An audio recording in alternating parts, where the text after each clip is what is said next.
Todos muito bem-vindos a mais um vídeo do canal baseado em fatos reais. Hoje conheceremos a história de um mistério que já dura exatamente há 74 anos, quando 5 crianças de uma mesma família desaparecem misteriosamente na noite do Natal. Antes de irmos para a história, já vou pedir a vocês que deixem o seu like nesse vídeo, que me ajuda muito.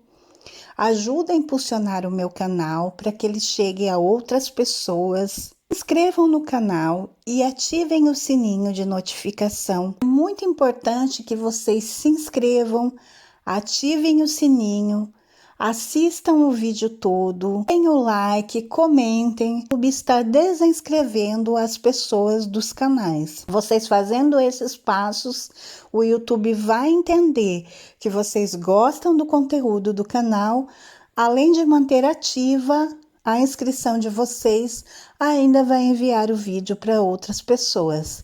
Então eu peço de coração que vocês tirem esse tempinho, que é bem rapidinho mesmo, é de graça, e façam isso por mim. Compartilhem com seus amigos, com seus parentes, com seus vizinhos. Eu tenho certeza que eles também vão gostar de ouvir uma boa história. Então, sem mais demoras, vamos entrar todos na máquina do tempo e hoje vamos viajar para o ano de 1945.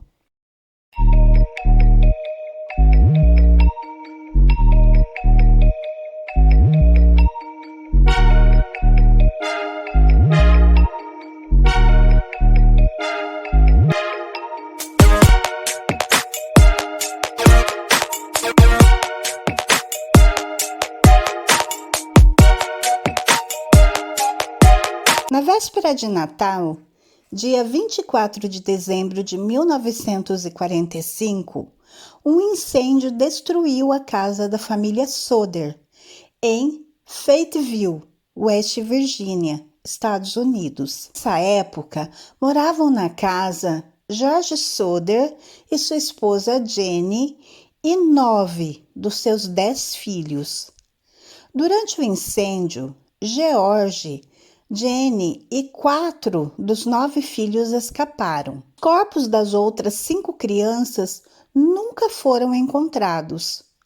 Durante o resto das suas vidas, a família Soder acreditou que as 5 crianças que desapareceram haviam sobrevivido ao acidente, portanto, haviam sido sequestradas. Os Soder nunca reconstruíram a sua casa, tendo preferido transformar o local num jardim memorial em honra dos filhos desaparecidos. E sim, eles sempre trataram os filhos como desaparecidos, nunca como mortos. Na década de 1950, quando eles começaram a duvidar que os seus filhos tinham perdido a vida naquele incêndio, eles colocaram um cartaz ali no local, visível a partir da Rota 16, com fotografias das 5 crianças. Inclusive, nesse cartaz, eles ofereciam uma recompensa a quem tivesse qualquer informação que pudesse ajudar a resolver o caso. O cartaz permaneceu ali por mais de 30 anos, até um pouco depois do falecimento de Jenny Soder no final da década de 1980. Os Soder acreditavam que os seus filhos tinham sobrevivido devido a uma série de circunstâncias que ocorreram antes e durante o incêndio. George contestou a conclusão do Departamento de Incêndios de que o fogo tinha sido de origem elétrica e afirmava que o sistema elétrico da casa tinha sido todo renovado e inspecionado muito pouco tempo antes. Ele, como a esposa, desconfiavam que a verdadeira causa tinha sido um incêndio proposital, o que os levou à teoria de que os filhos tinham sido raptados pela máfia siciliana. Talvez um ato de retaliação pelo fato de George criticar abertamente esse homem aqui, que eu vou deixar o nome porque sinceramente eu não sei se pode citar aqui no YouTube, se ele aceita ou não. Então eu só vou deixar escrito uma vez para vocês saberem quem é o homem. Quando eu me referi ao homem, a quem ele criticava, é esse aí que vocês estão vendo. O governo desse homem, que era um governo fascista e que exercia funções no seu país natal. Sim, os Sodré eram italianos. Embora o Estado e a Polícia Federal se tenham esforçado por investigar o caso com mais atenção durante a década de 1950, nunca foi encontrado mais informação. No entanto, durante a década de 1960, a família recebeu uma fotografia que acreditava ser de um dos rapazes já adulto. Tanto a única filha sobrevivente do casal, como os netos do casal, têm continuado a divulgar o caso na comunicação social e nas redes sociais. Então, a única filha deles que ainda está viva tem a esperança de ter informação, porque é um mistério, ele carrega isso de uma maneira, é aquilo, né? É um pai, uma mãe, uma família que tem alguém desaparecido, a pessoa nunca sossega. A pessoa às vezes até se conforma achando que perdeu a vida, aquele ente querido, mas sempre tem a esperança e sempre tem o se. Mas e se ele estiver vivo em algum lugar? Né? Então agora imagina essa família que foram cinco filhos de uma vez. Mas vamos conhecer então melhor essa história. George Sodré nasceu no ano de 1895. Ele nasce com o nome de Giorgio Sodù, em Tula, na Sardenha, na Itália. Quando ele tinha 13 anos de idade, ele vai então emigrar para os Estados Unidos, juntamente com um irmão mais velho. Porém, assim que eles passam na alfândega, o irmão volta para a Itália e o George fica ali por conta própria. Durante o resto da sua vida, George Sodré, como passou a ser conhecido, nunca revelou o porquê as coisas haviam acontecido assim. Porque um menino de 13 anos se muda sozinho para outro país, muda o nome, nunca mais volta a ter contato com a família e ele acaba também nunca contando o motivo pelo qual isso aconteceu. Já começa por aí um mistério que nós não sabemos até hoje e nunca saberemos.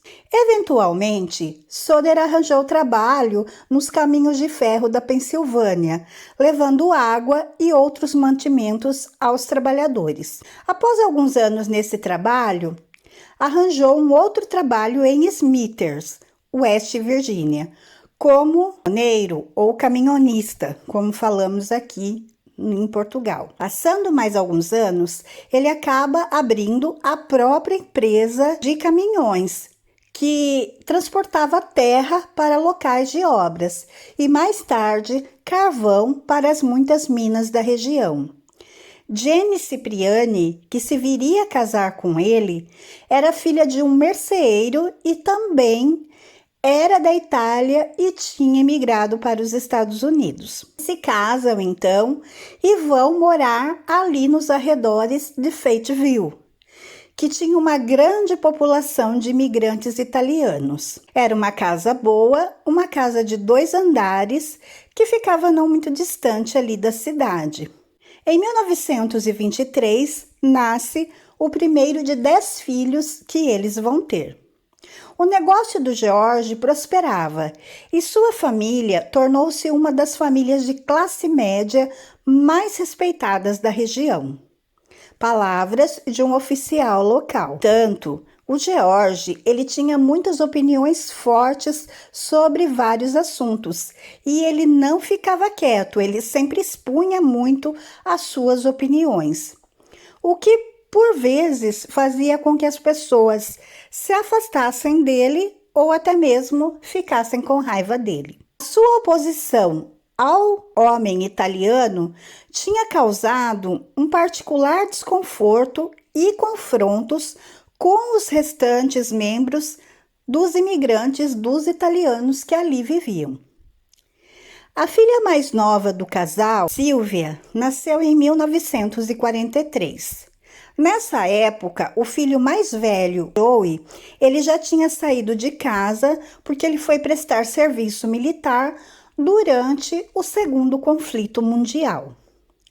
No ano seguinte, aquele homem italiano, ele é então deposto e executado. Em outubro de 1945, um vendedor de seguros que George tinha mandado embora avisou a ele que a sua casa iria se acabar no fogo e que os filhos iriam ser destruídos. O vendedor afirmou que o motivo pelo qual essas coisas iriam acontecer eram as coisas indecentes que ele andava falando sobre o homem italiano. Outro homem que visitou a casa à procura de trabalho aproveitou a ocasião para ver a parte de trás da casa e avisou George que um dia o quadro de distribuição ainda havia de provocar um incêndio.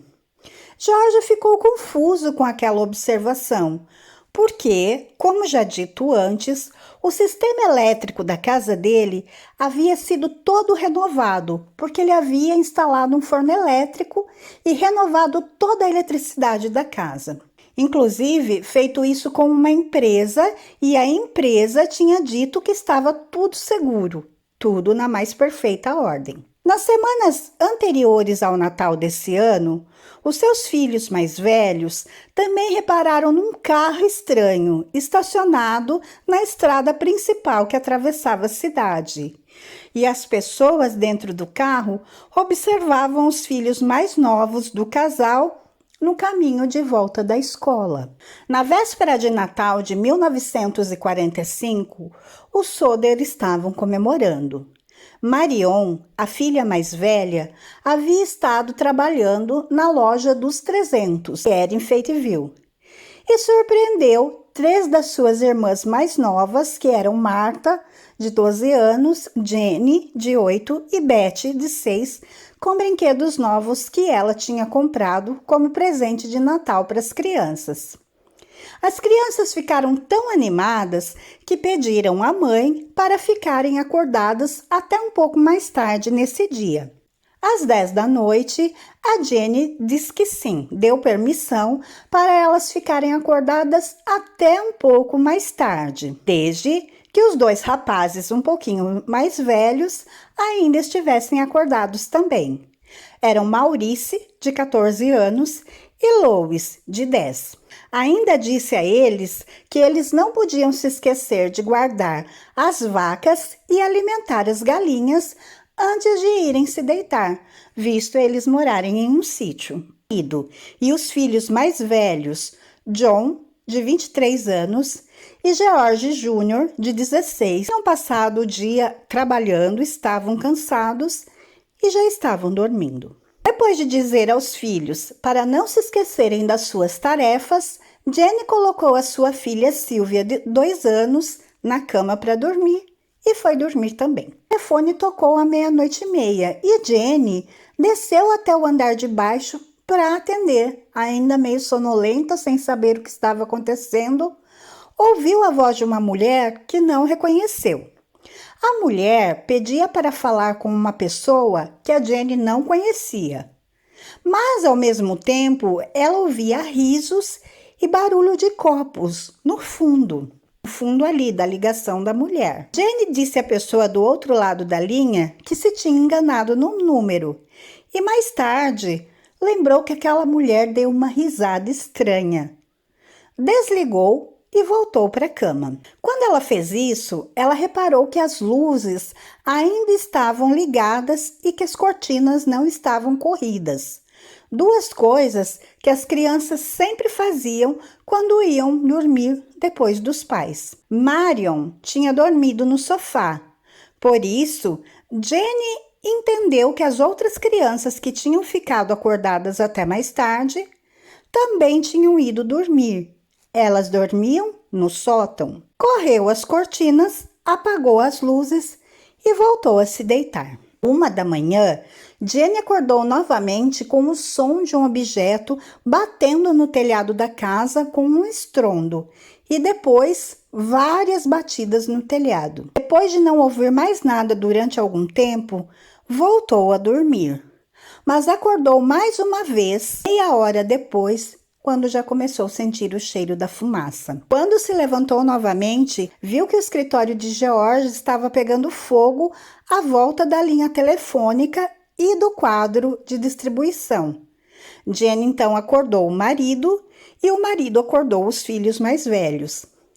Tanto os pais como 4 dos filhos, Marion, Sylvia e os 2 rapazes mais velhos, conseguiram fugir da casa. A família chamou desesperadamente pelas crianças que estavam no sótão, mas não tiveram resposta nenhuma. Nenhum deles conseguia chegar até lá porque as escadas já estavam pegando fogo. John Soder disse no seu primeiro interrogatório que foi até o sótão para avisar os irmãos e que os encontrou dormindo. Mas, mais tarde, mudou a história e disse que apenas chamou por eles no andar de baixo e não os viu nem ouviu. Portanto, eu acho que aqui também tem um outro mistério e eu acho que o John, que era o mais velho, de 23 anos, deveria ter sido investigado um pouco mais, porque ele mudou drasticamente aí o depoimento. Primeiro ele tinha visto os irmãos estavam dormindo, tá, e por que ele não salvou então os irmãos? E depois ele falou que ele não tinha ido lá e nem visto nem ouvido os irmãos. Os esforços para encontrar ajuda e salvar as crianças foram tão complicadas, o telefone não funcionava. Por isso, Marion correu à casa de um vizinho para chamar os bombeiros. Um homem que passava na estrada viu o fogo e ligou aos bombeiros, parando em uma taberna ali perto. No entanto, nenhum dos dois conseguiu concluir a chamada. Porque não conseguiu falar com um operador, e o outro porque o telefone estava com problemas, não estava funcionando. O vizinho ou o condutor que passou por ali acabaram por conseguir fazer a chamada para os bombeiros, só que muito mais tarde.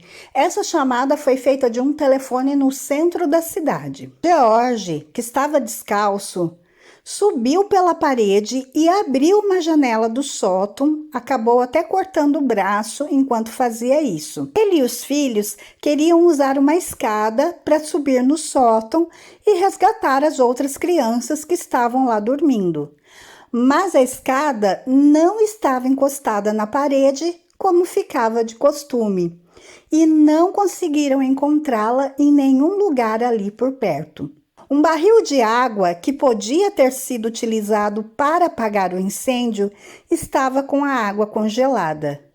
Jorge também tentou colocar os 2 caminhões que usava no seu negócio perto da casa e utilizar então os caminhões para subir até a janela do sótão, mas não conseguiu colocar nenhum dos 2 caminhões a funcionar, ou seja, os caminhões não pegavam, apesar deles terem funcionado perfeitamente um dia antes. Frustrado, os 6 Soder que tinham fugido ficaram sem opções e limitaram-se a ver a casa queimar completamente e colapsar no período de 45 minutos. Acreditaram que as outras 5 crianças haviam perdido a vida no incêndio. Devido ao fato de ser necessário irem chamando uns pelos outros para irem ao local, só chegaram na manhã seguinte.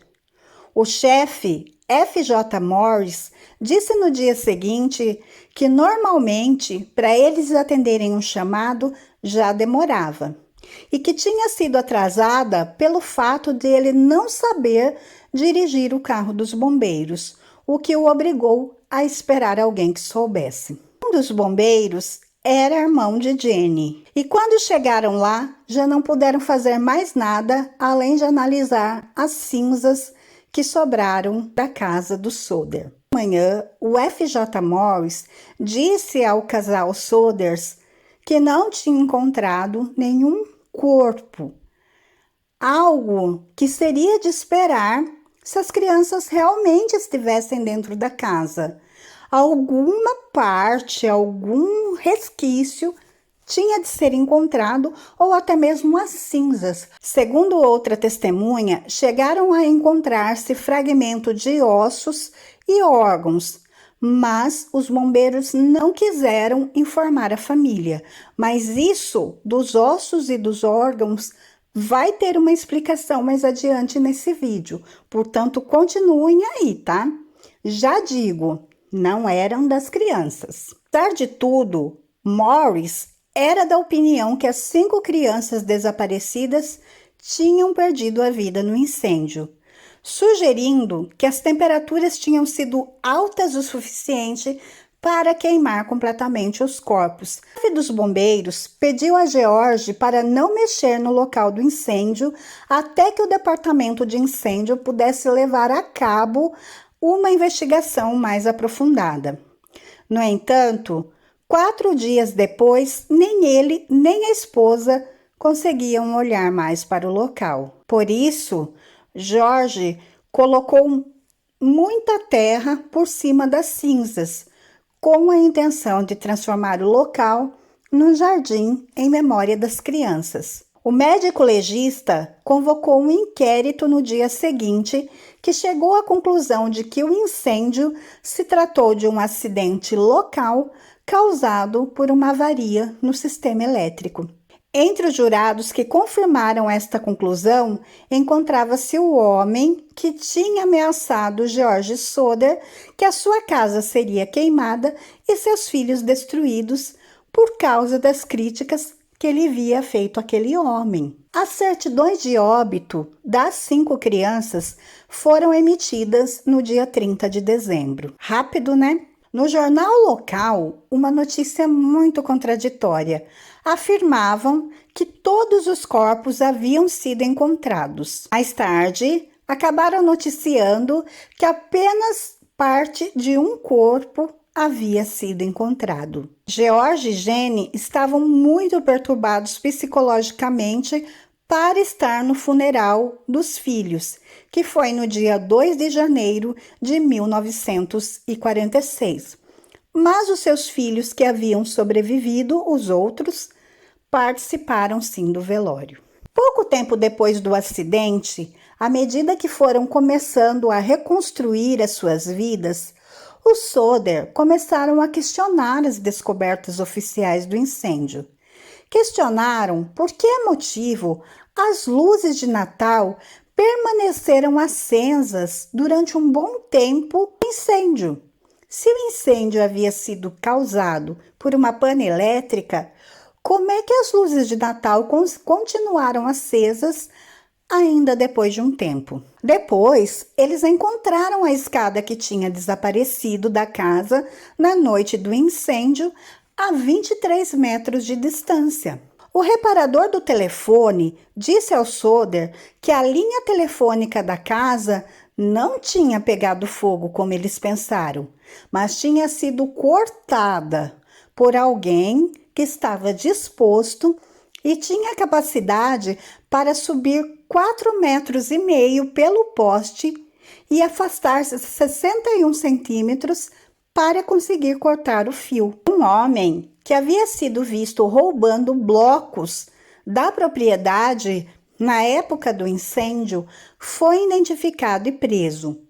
Admitiu o roubo e afirmou que havia sido ele que tinha cortado a linha telefônica, uma vez que ele achou que era uma linha elétrica, mas negou estar envolvido no incêndio. No entanto, não se guardou qualquer registro desse homem, nem existe qualquer explicação para os motivos que o tenham levado a cortar a linha telefônica. Em 1968, Jenny Soder afirmou que, se ele tivesse cortado a linha elétrica, nem ela, nem o marido, nem os restantes dos filhos teriam conseguido sair de casa. Jenny também nunca conseguiu aceitar a teoria de Morris de que todos os corpos das crianças tinham queimado completamente no incêndio, porque muitos dos eletrodomésticos e móveis que tinham na casa foram encontrados e ainda eram identificáveis nas cinzas,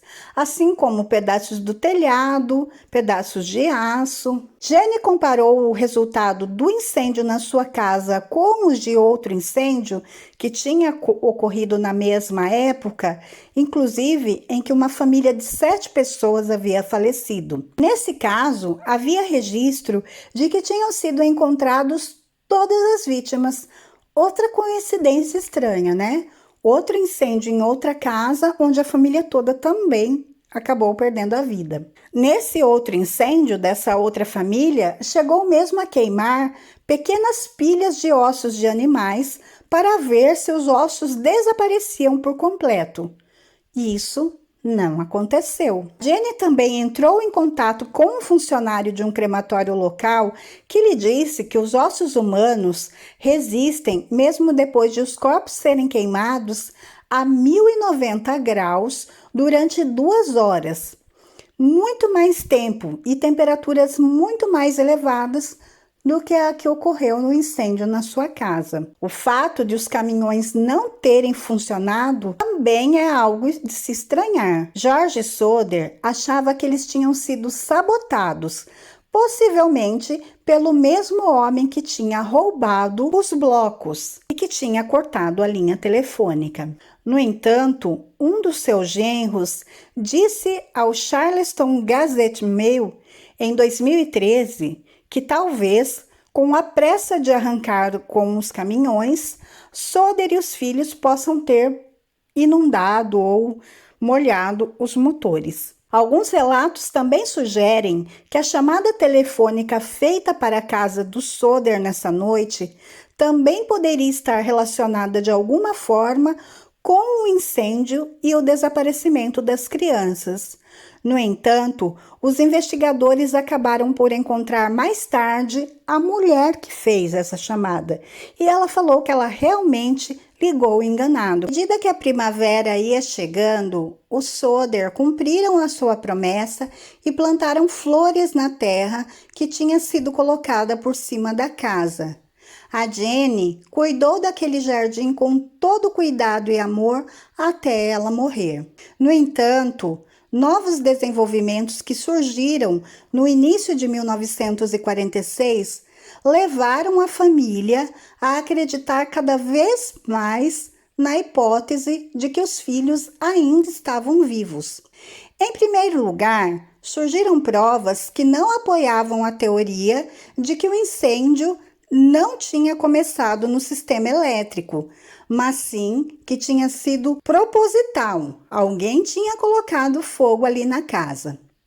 O motorista de um ônibus que passou por Fayetteville na noite da véspera de Natal disse que tinha visto pessoas atirando bolas de fogo na casa. Alguns meses depois, quando a neve começou a derreter, Sylvia encontrou um objeto esférico pequeno, duro, verde escuro, e uma borracha num arbusto perto do local da casa. George se lembrou então de que sua esposa tinha ouvido um estrondo no telhado antes do incêndio e diz que parecia uma granada.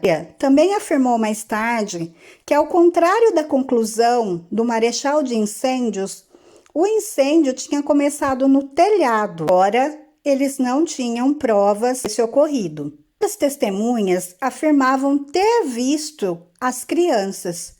Uma mulher que tinha assistido ao incêndio na estrada disse que tinha visto alguma das crianças dentro de um carro. Outra mulher, que estava numa estação de serviço, afirmou que tinha inclusive servido o café da manhã ou pequeno almoço na manhã seguinte às crianças. Os Soder contrataram um detetive particular chamado C.C. Tinsley, na cidade vizinha, para investigar o caso. Ficou sabendo que o vendedor de seguros que os tinha ameaçado com um incêndio um ano antes, devido às críticas que o George tinha feito àquele homem, que vocês já sabem, tinha sido um dos jurados que tinha decidido que o incêndio havia sido um acidente.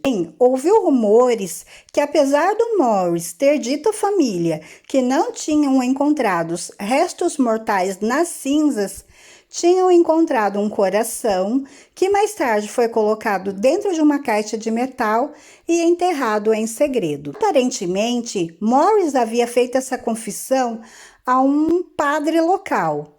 E o padre confirmou isso ao George. Soder e Tinsley foram visitar Morris e confrontaram-no com essa pergunta. Morris concordou em mostrar onde ele havia enterrado a caixa e eles foram lá, eles a enterraram.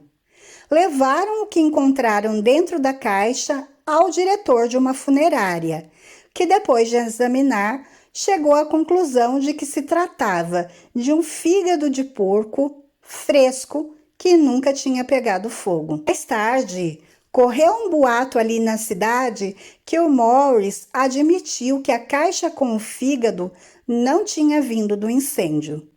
Supostamente, tinha sido ele a colocar aquilo na casa, na esperança que os Soder encontrassem e que isso fosse o suficiente para os convencer que os filhos haviam realmente morrido no incêndio. George Soder não esperou que começassem a aparecer relatos de avistamento dos filhos.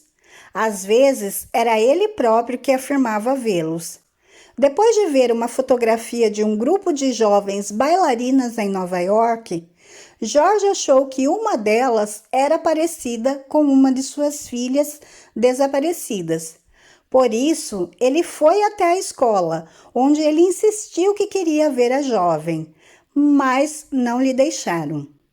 Também tentou convencer o FBI a investigar o caso, que considerava ser um rapto. O diretor J. Edgar Hoover respondeu pessoalmente às suas cartas. A carta dizia o seguinte: embora gostasse de poder ajudar, o assunto que refere parece ter um caráter mais local e não entra na jurisdição de investigação dessa agência.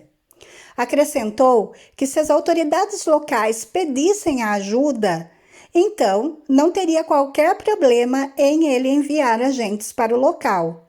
Mas a polícia e os bombeiros de Fayetteville se recusaram a pedir essa ajuda. Em 1949, George conseguiu convencer Oscar Hunter, um patologista de Washington, a orientar novas buscas na terra do local onde ficava a casa. Depois de levar a cabo buscas extremamente extensivas, foram encontrados alguns objetos, um dicionário que pertencia às crianças e algumas moedas.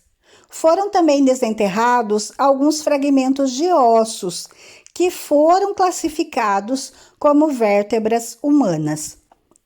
Foram enviados então a Marshall Newman, um especialista. Foi confirmado que se tratavam de vértebras lombares, todas da mesma pessoa.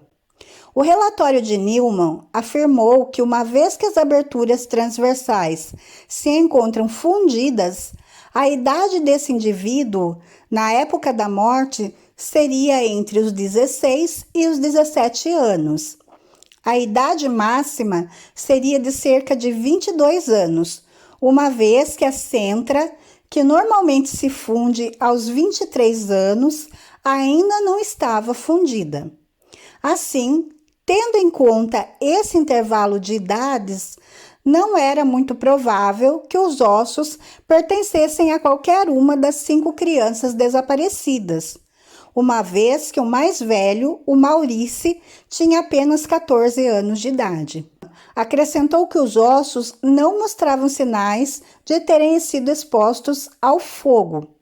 Além disso, concordava que era muito estranho que esses ossos tenham sido os únicos a serem encontrados, uma vez que um incêndio em madeira, com uma duração tão curta, deveria ter preservado os esqueletos de todas as crianças. O relatório concluiu que o mais provável eram as vértebras terem surgido na terra que Soder tinha colocado por cima ali do local. Mais tarde, Deville terá confirmado que os fragmentos dos ossos tinham vindo de um cemitério, mas não conseguia explicar o motivo pelo qual aqueles ossos haviam sido retirados de lá e colocados no lugar do incêndio. O professor então devolveu ao Soder, em setembro de 1949, os ossos e desde então não se tem registro do que foi feito com isso. A investigação e as suas descobertas chamaram a atenção por todo o país. O Tribunal da Virgínia Ocidental convocou 2 audiências relacionadas com o caso em 1950.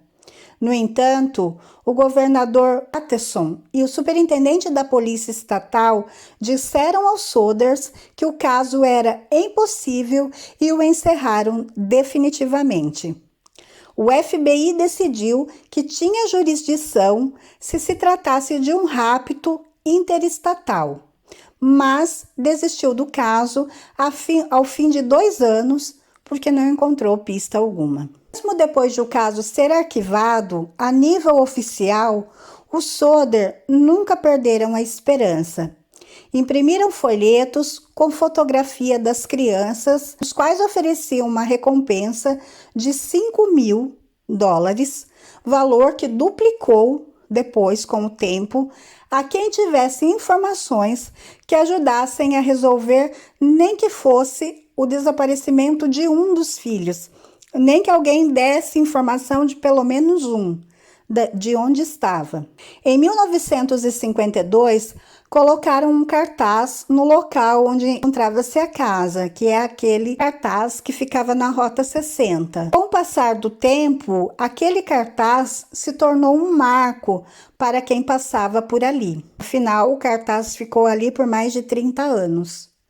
Os seus esforços levaram ao aparecimento de outra testemunha que teria visto as crianças depois do incêndio.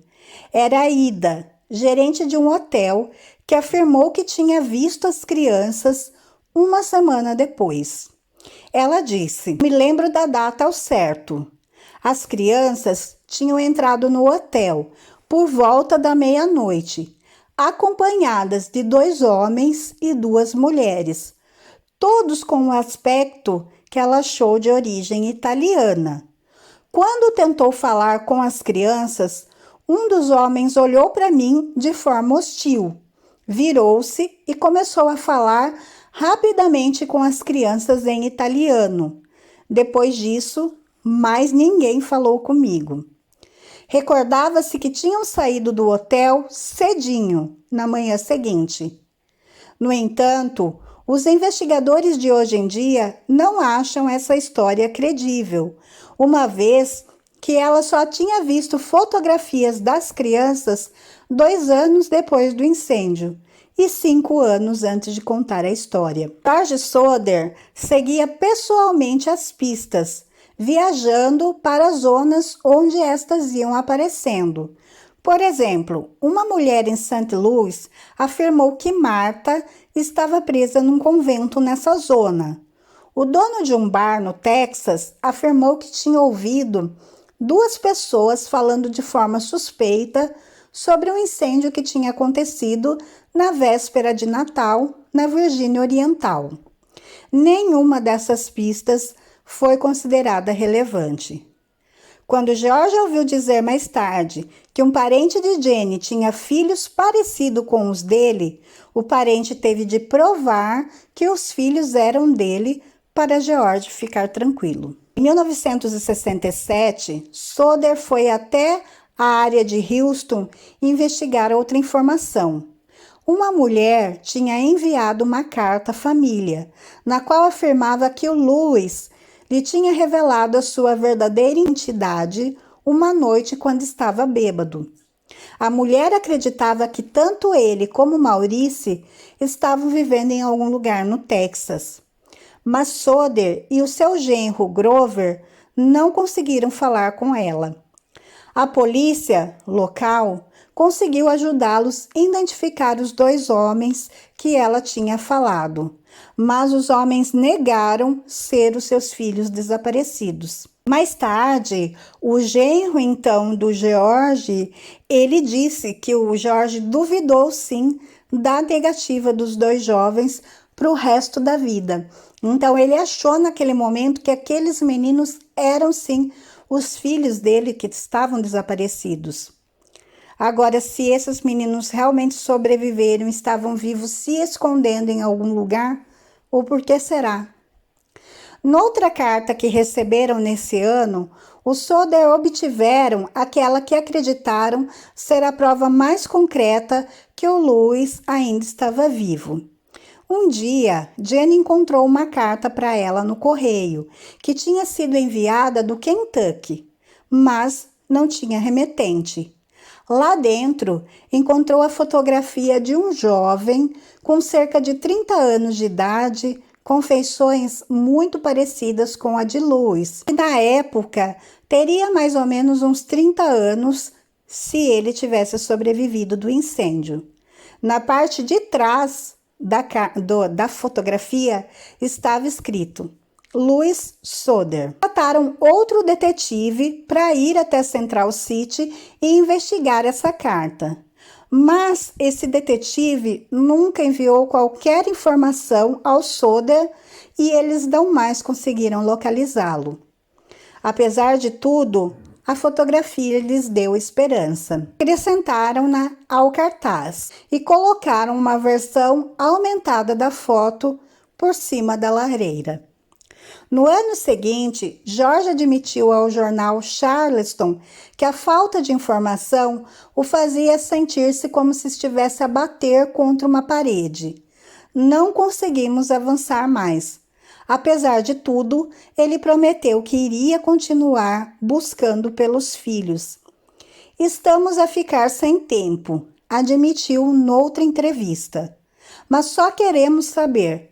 Se morreram no incêndio, queremos uma prova concreta. Se não, só queremos saber o que aconteceu com eles. George morreu em 1969, infelizmente, sem saber o que havia acontecido aos filhos. Jenny e os seus filhos ainda vivos, exceto John, que nunca falou da noite do incêndio, exceto para dizer que a família devia aceitar o que aconteceu e ia continuar com suas vidas.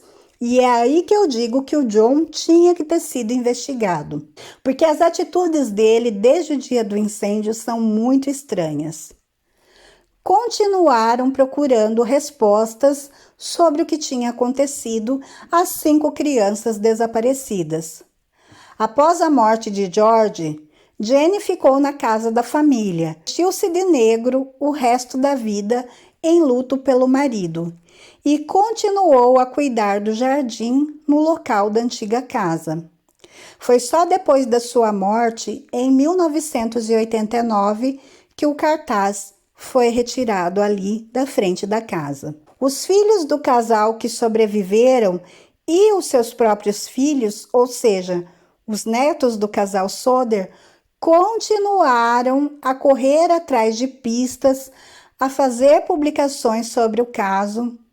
Juntamente com os residentes de Fayetteville, criaram a teoria de que a máfia siciliana estava a tentar tirar dinheiro de George e que as crianças podem ter sido levadas por alguém que sabia do incêndio com antecedência e terá sido com esse argumento que convenceu as crianças a sair de casa.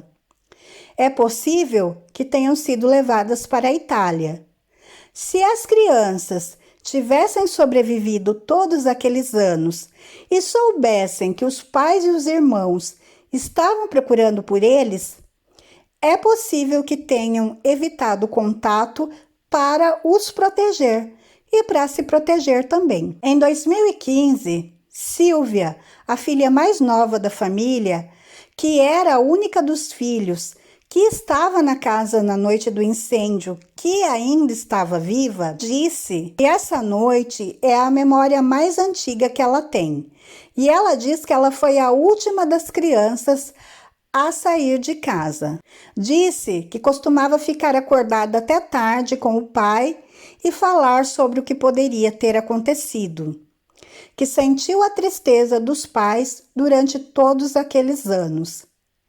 Ela acredita que os seus irmãos sobreviveram, continua ajudando a manter a história viva e a continuar procurando por pistas. A da Sylvia disse mais tarde que a Sylvia havia prometido aos pais que nunca deixaria essa história morrer. Ela faria tudo o que pudesse para, antes de morrer, saber a resposta do que houve com os irmãos. Ainda existem fóruns online esperando por essas pessoas desaparecidas. O aumento da atenção da parte da comunicação social levou algumas pessoas que examinaram o caso a acreditar que as crianças realmente morreram em 1945.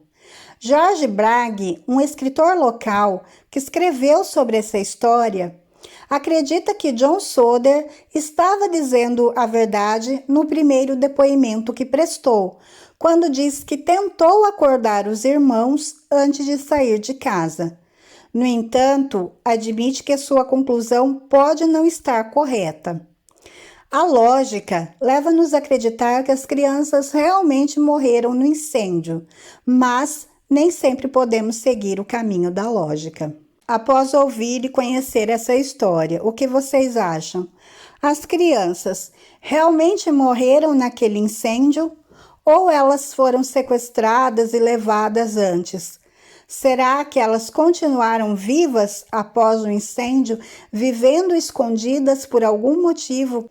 Será que essas crianças sobreviveram e deixaram descendência? Será que eles têm filhos, têm netos? Ou eles realmente morreram e simplesmente desapareceu qualquer vestígio humano daquele quarto onde 5 crianças estavam? O que vocês acham? Deixem aí nos comentários a opinião de vocês. Eu, na minha opinião particular, não acredito que essas crianças tenham morrido, porque nunca foi encontrado vestígio humano nenhum ali e o único que foi encontrado não era das crianças, dos irmãos ali que estavam naquele quarto. E acho também que o John, o mais velho, tinha que ser investigado mais a fundo, porque o que quer que tenha acontecido naquela casa, naquela noite, aquele menino sabia alguma coisa. Então, esse foi o vídeo de hoje. Eu espero que vocês tenham gostado de conhecer mais essa história. Se vocês gostaram, por favor, deixem um like, que me ajuda muito. Inscrevam no canal e voltem aqui para o próximo vídeo. Fiquem todos na paz, um super beijo e até a próxima!